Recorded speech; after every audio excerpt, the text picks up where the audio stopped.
မြန်မာနိုင်ငံရှမ်းပြည်နယ်မြောက်ပိုင်းမှာတည်ရှိရဲ့မူဆယ်မြို့ဟာမြန်မာနိုင်ငံရဲ့အရေးကြီးဆုံးနယ်စပ်မြို့တွေထဲကတစ်မြို့ဖြစ်ပါတယ်။တရုတ်နိုင်ငံဘက်က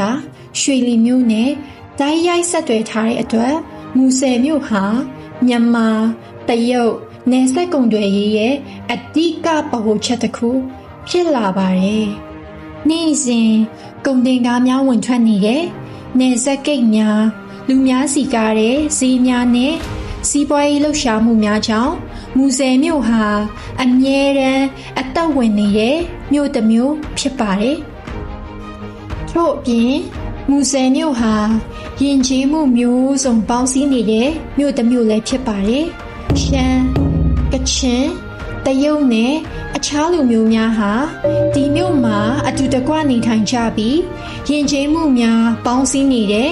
ထူးခြားတဲ့လက္ခဏာကိုမြင်တွေ့နိုင်ပါတယ်။လှပတဲ့တောင်တန်းများစီကားတဲ့လမ်းမများနဲ့နယ်စပ်မြို့ရဲ့ထူးခြားတဲ့လှုပ်ရှားမှုတွေကြောင့်မူဆယ်မြို့ဟာလဲပတ်ချင်စရာကောင်းတဲ့နေရာတစ်ခုဖြစ်ပါတယ်။မြန်မာနိုင်ငံရဲ့မြောက်ပိုင်းနယ်စပ်မှာ